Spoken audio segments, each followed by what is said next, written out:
Welcome, nice to meet you. So I'm Matthias, I'm leading the App Store team within Carriot. So I think it's obvious that I'm not looking like the guy who was on the picture. I'm not David. So I'm also not David. all are not David. So a little bit a time issue. We all love Deutsche Bahn, but he will also have a speech later in the afternoon. He will join this one. So, but no worries, we can take over. So only a short introduction. As mentioned, I'm from Carriot. It's a subsidiary of the VW Group. We are doing the software, and especially we are the App Store team. And together with Harman, with the Ignite platform, we're bringing all the third-party apps into our cars. So you're highly welcome to join us on our booth. We have the brand new EQ6 from Audi. So with a middle display and also a passenger display, I think it's pretty nice, and you can see that there are already a lot of apps, bigger ones like YouTube and so on, Spotify for sure, but also smaller ones like Lebold. It's a startup, only 8 people who brought their in-car messaging service into our car. So the things you can bring in is now pretty easy, and this is what we want to showcase today. The guys here, they want to do now a short session with you, a quite short coding session, sorry, and then upload it to the Harman Ignite portal, show the approval process, and bring it live to the bench or on the car, and you can see it. So you're also welcome to join our booth later. So now I directly hand over to Maxim and Saverio, and then enjoy. Thank you very much. I don't need that. Hi, folks. So I'm Maxim. I'm also from Carriot in the team of Matthias. I'm a system architect at Carriot, working on connecting the dots between Harman's solution, the VW Group solution, and how to bring that app store into 4 million vehicles in the next years. So yeah, unfortunately, David has not made it, but we will do the best to catch up and provide you some insights. Yeah, then I think it's enough about me. I hand over to Saverio. Hello everyone, my name is Saverio Labella. I'm a system architect at Harman. We specialize in doing hardware and for mostly audio and in-vehicle infotainment solution, but also software. So what we showcase here now today, it's a kind of way to develop application for the automotive. You will see an example of a media application like Spotify, and another templated application. And if we have time, we'll show you also how you can have a normal audio application migrated to video. So that's it. Thank you. So we'll start showing the tool. Maybe one question. I'm super interested whether somebody has already tried to develop an application, an Android application for automotive. Okay, wow, amazing. So quite a lot. I haven't expected that, to be honest. So maybe I can say some words as an introduction about that, and I hope the guys that have tried it out can confirm it. So we have seen that kind of questions at the booth of Android developers coming around and saying, okay, I was not aware that automotive is now a thing for Android, and that I could also imagine to deploy and develop my applications for automotive, for cars. And then questions came up like, do I need to do something specific to develop that? Do I need to know how the automotive world really works? Or do I need even to include some VW SDKs or anything special? And I mean, the cool thing is, no, you don't need that. So if you have an application that you're working on, if you have just a plain Hello World application in Android, with everything that you have done there, with fragments, with an activity, no special things, you don't need to mark that application as anything special.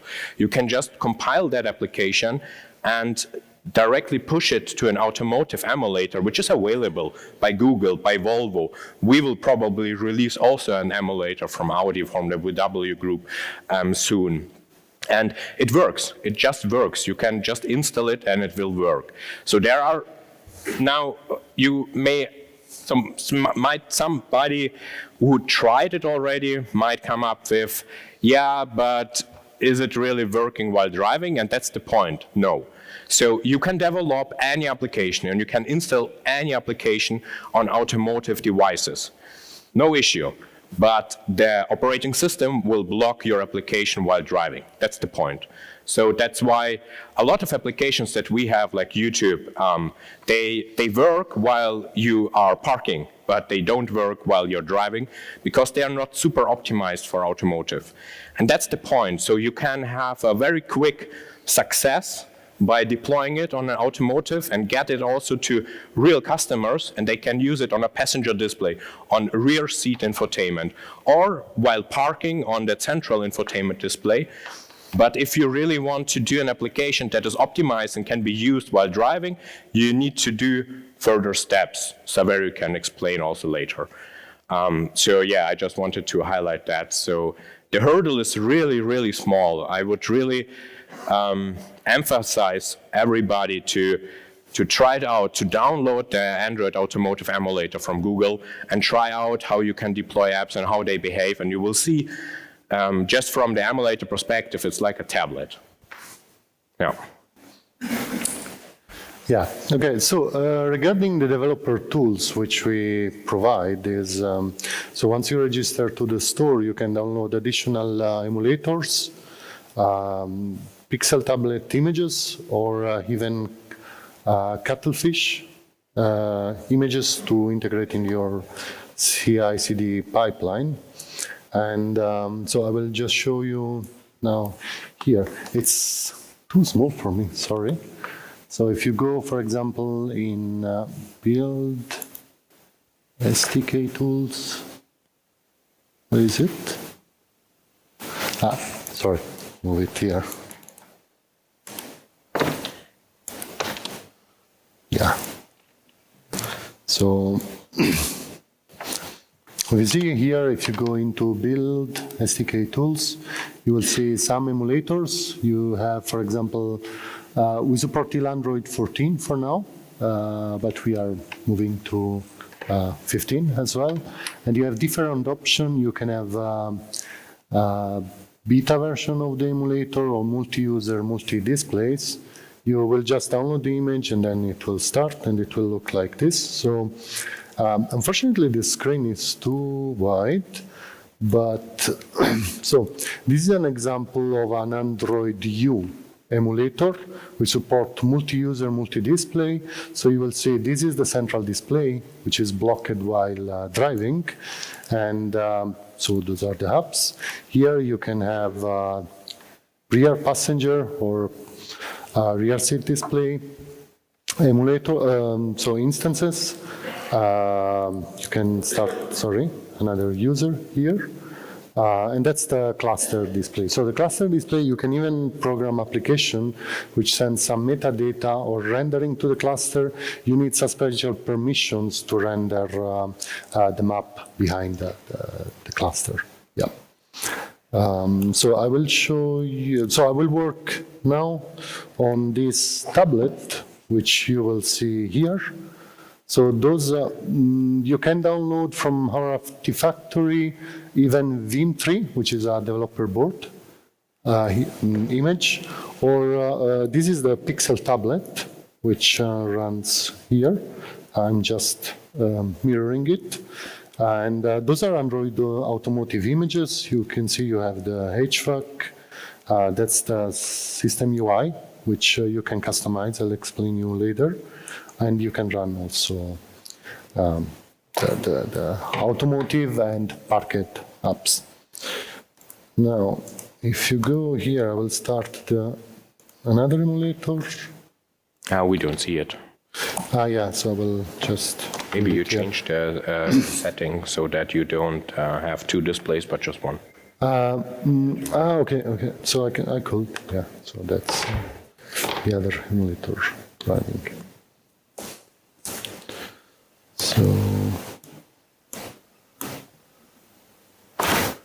yeah, the that's it. So now, what I want to show you is that we will start from UAMP, which is a media application. So the UAMP is the standard, which is provided by Google. You will see this here. So in this link, so Android UAMP, and it's a basic media application, and it allows you to target the standard, and then the automotive will show you how it looks like. So, for example, if we see now here, you have so the Spotify apps. Now, the Spotify app is rendered. So this is an automotive app. So that means that it's rendered by the car media application. Then we will then look into the. Sorry, is this the right? So I'm starting now. This is the UAMP. I've downloaded the project and synced it from GitHub. And you have now two configurations available here. You can set it as app or automotive. Let's first start with the app and see how it looks like. I will run it on the emulator now. Let's compile it.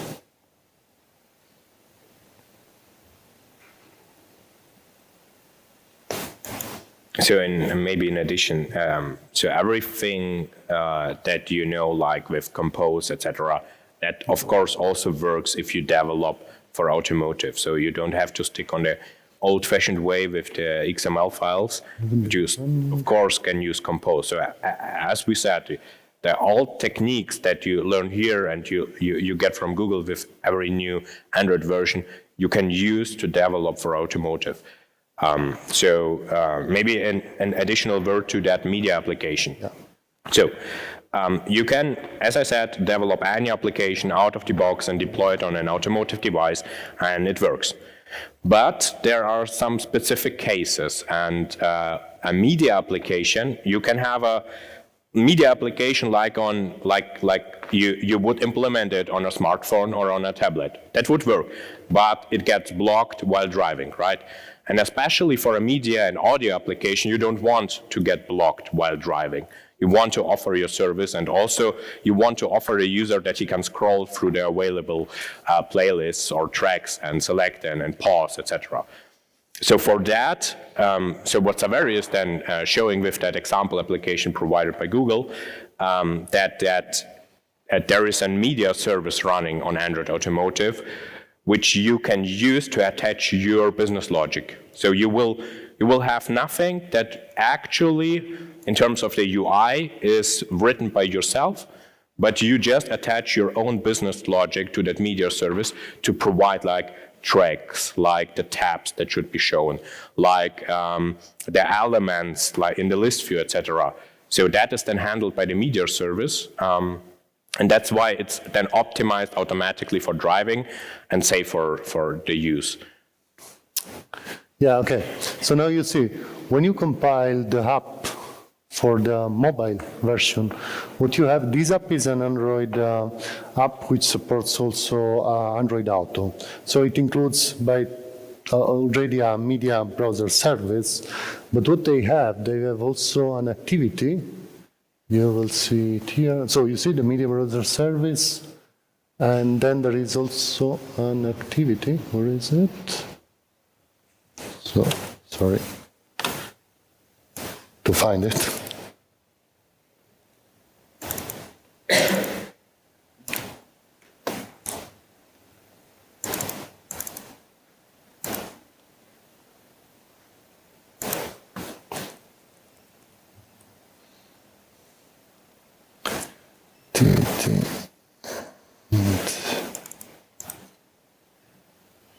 Yeah, so it's here.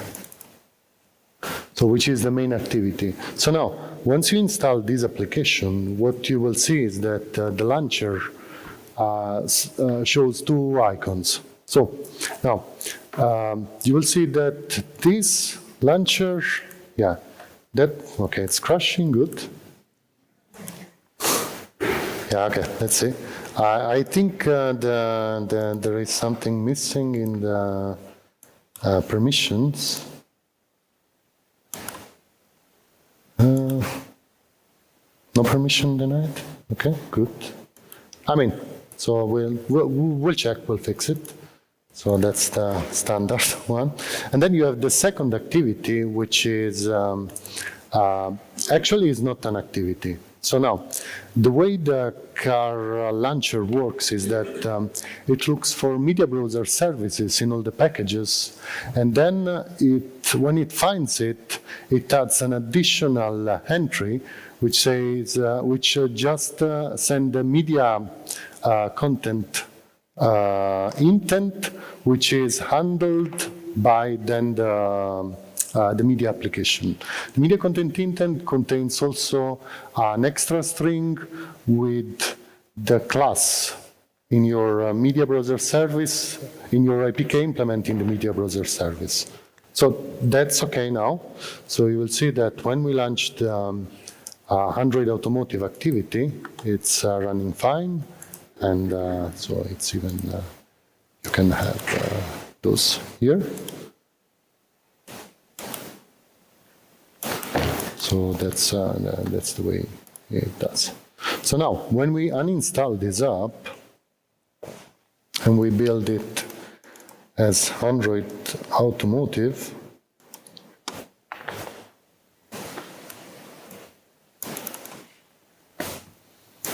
I will also check the emulator.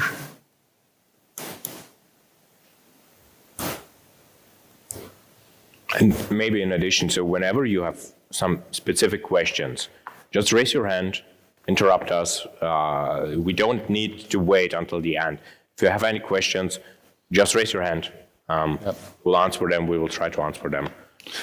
So in this case, it's complaining that the default activity is not found. In case of Automotive, there will be no default activity, at least for media applications. I'm just setting to nothing. Yep.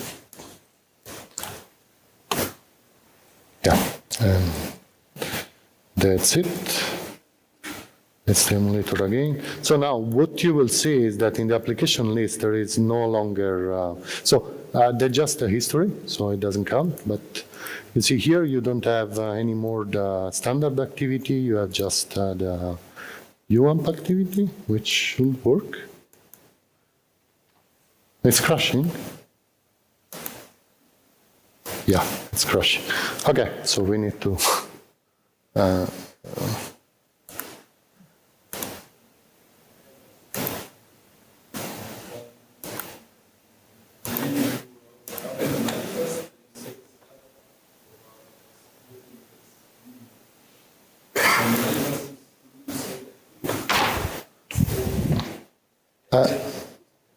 sorry? Say again. Yeah, we have a microphone. Yeah. Here's also one for the back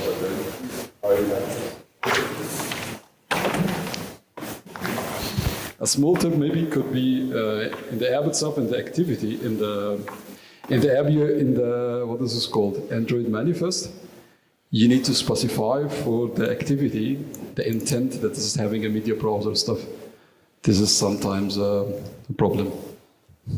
Yeah, I mean, this is the coding itself. This is so that should be. I think it's also. No, I think it's just crashing.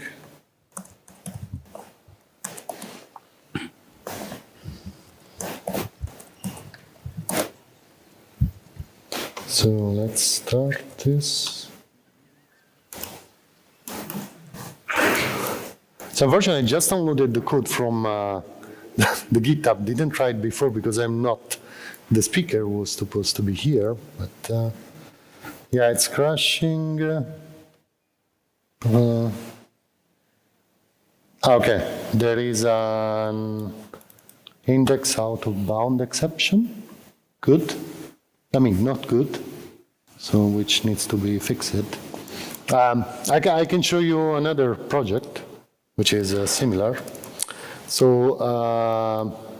I'm sorry that the app didn't work, but so at least you see the difference. So now, I don't know why it's working in the mobile case, but the main difference between mobile and automotive is that in automotive you don't have the activity, but the car launcher itself recognizes that you are on media automotive OS app.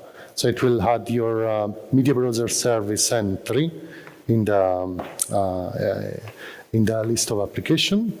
And you can have settings or login activity defined as normal activities, but those will not be able to run while the car is driving, and you are not allowed to set them as distraction optimized. So let's check. I will just show you how this will work with the normal activity. So if I'm setting again the activity to mobile,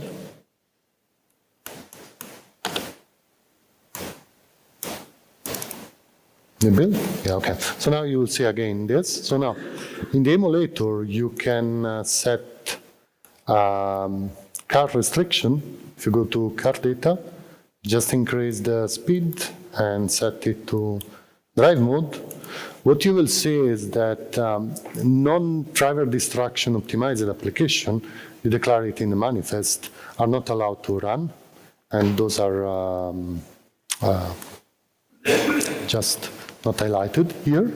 That is actually something that you specify in your manifest. So it's not something that we detect or Android detects automatically. So you can specify on your own in your manifest, telling the system and us, hey, I have taken care of driver optimization. Feel free to run my app also while driving. So there is an additional flag that you can set in the manifest so that the system will allow to launch your app also while driving. So now, and a lot of apps are doing that. For example, a better route planner. They have said that they are usable while driving and they are not distractive at all. So what now here, I mean, the automotive, the car, the environment where the car is used is quite different to the environment. Usually, people are using their smartphones or tablets. So I mean, some guys are using their also while driving. It's not recommended, but in automotive, especially with all the regulations, we kind of have to take care that we, with the platform, together with Harman, we take care that no suspicious apps are available or that they can distract the driver. So what happens is that there is a release process and approval process. And it's automated by Harman in the store. And so when Harman says, okay, everything is fine with the app, we as the manufacturers, as every company that joined that path with Harman with their solution for automotive app store, we get the APK and we test it.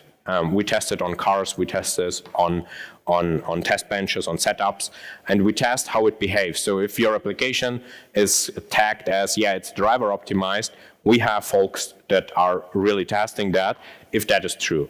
And so there's a feedback loop implemented in the web portal that we will show you. So you will get feedback from the OEM, from the manufacturer. Okay, was it really successful? Was it successfully tested while driving? Or do we still have some concerns? Yeah.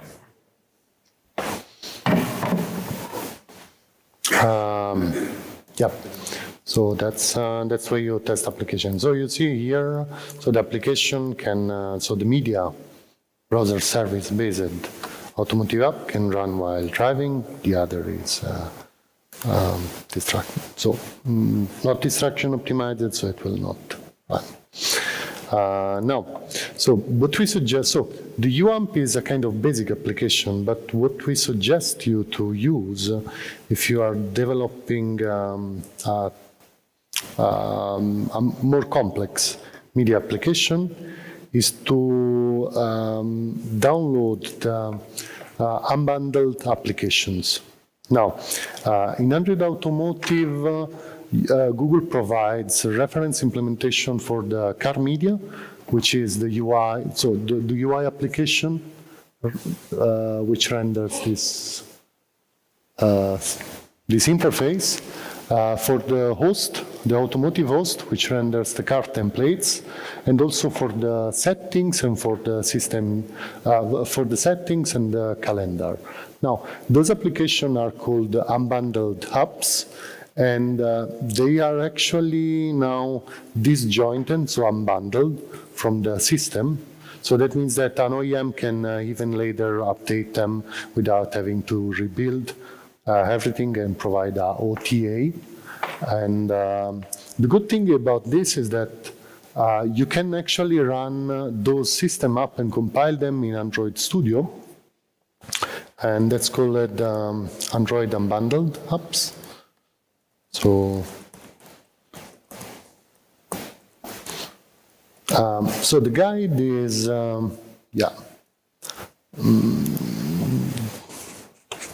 So if you see the integration guide, you don't have to do any more this step, I think since Android Studio Hedgehog, probably. And, but if you follow those steps here, you will be able to then set up those projects here. And so you will see you have the car media, the car UI library, which is the base UI library used by most system application and can be used also by third party even to define non-parked application. That's actually what we suggest. I will explain you later. And then there is a paint boot, which is an application which is just showing you the car UI library possibility. And then there is also the car media. And sorry, the mouse is still, it's too small. I don't see it. Yeah, it's here. The car media, and this one is the test media app. So all those applications are Android Automotive. Please look at the test media app. And this may be used also to test the media application implementation. And it's run here. It's, for example, this one. And you will see there is no audio. It's just a way of checking, for example, normal song, how it looks like. But then you have advanced use cases where you can inject custom actions or progress list. You have this is templated. So if you develop an Android Auto application, you are already using it.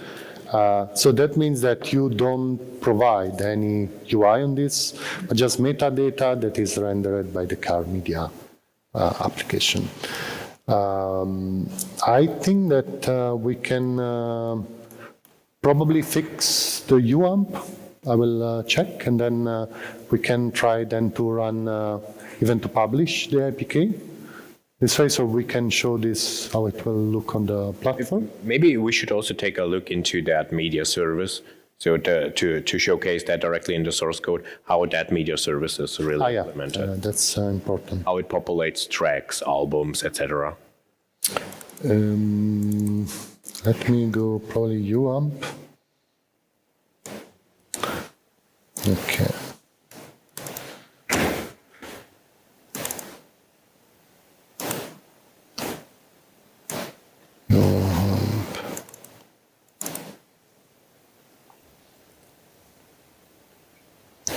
Media Bros.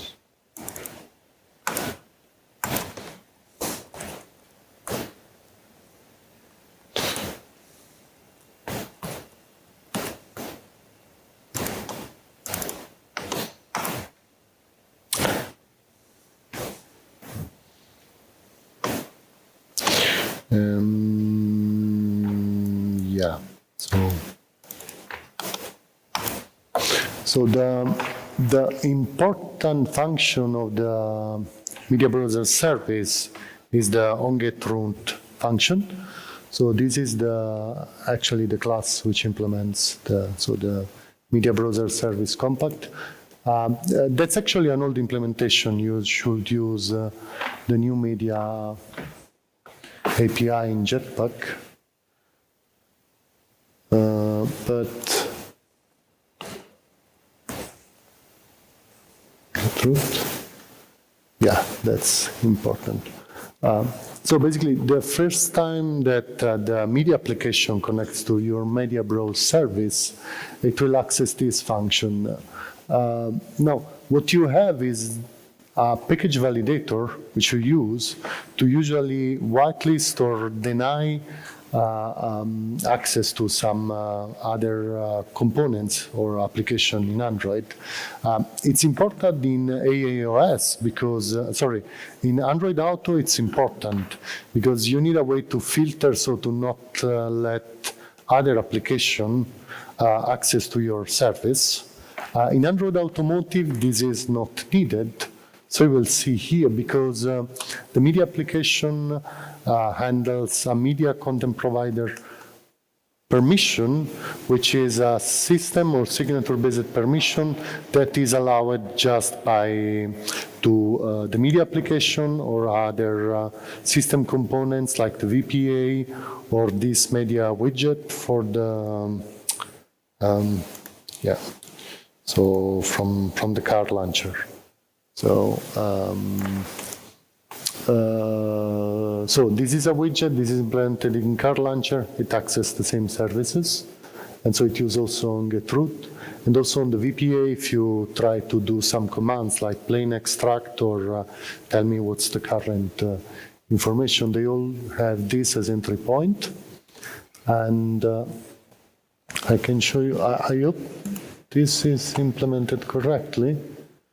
Yeah, okay.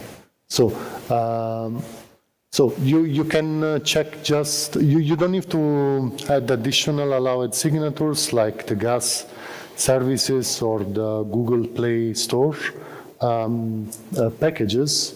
So you just need to add this one, which is the media content control permission, and it's working and then, so that's integrated.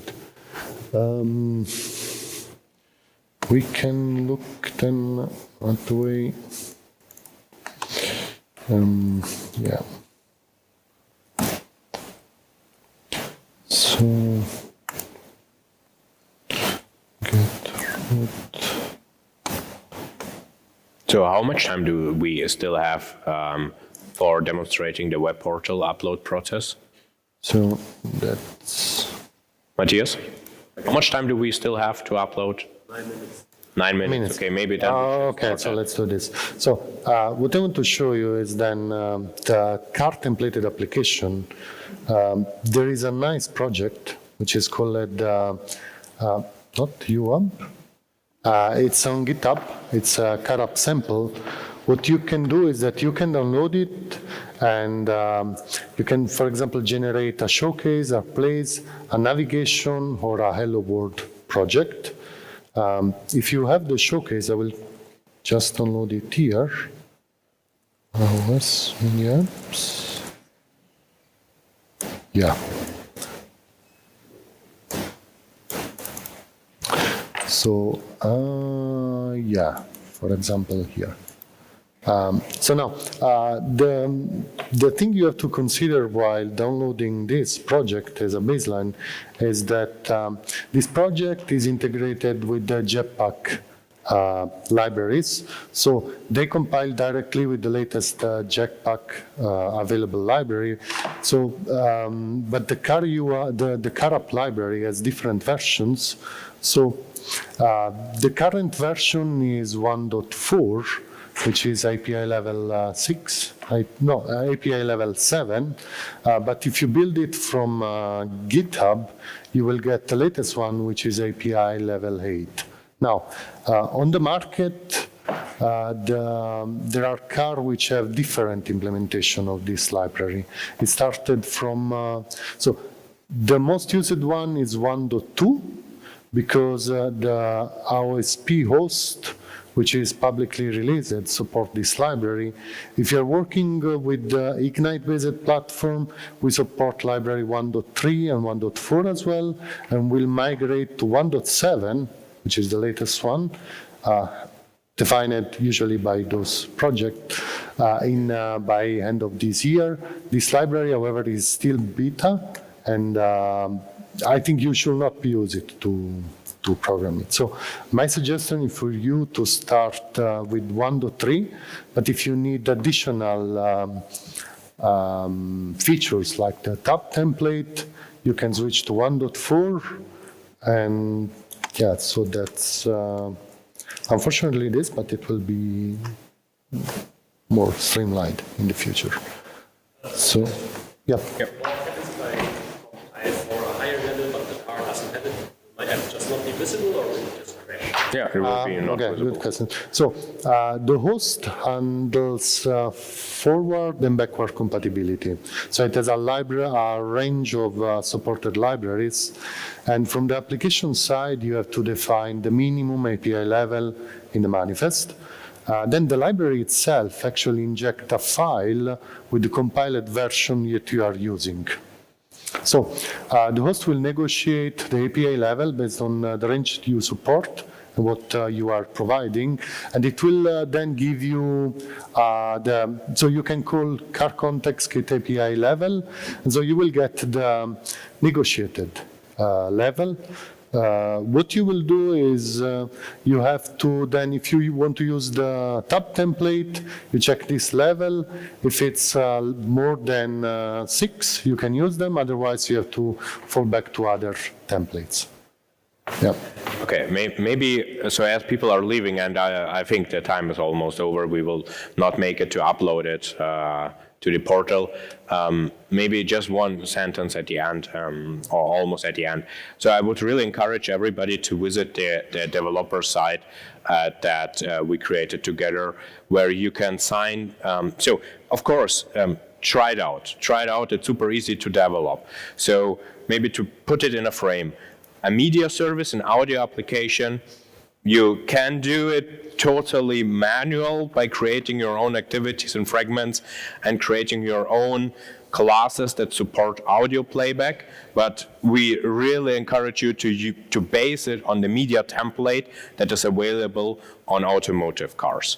Because then you just really need to do some business logic and a settings activity and a login activity that is in your hand, and they are blocked while driving. But your audio, your playlists, your tracks, that is just business logic that you populate to the service. If you do navigation apps, there are templates available by Google.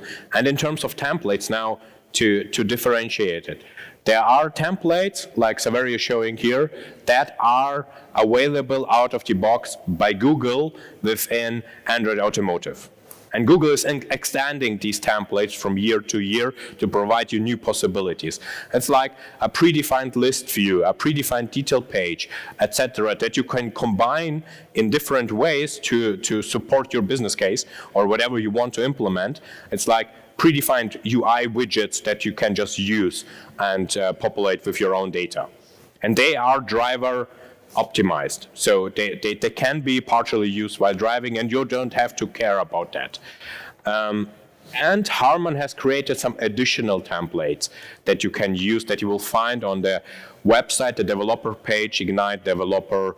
If you Google Ignite Developer page, you will find that. You will find the samples that we have shared. You will find also a link to register as a third-party developer.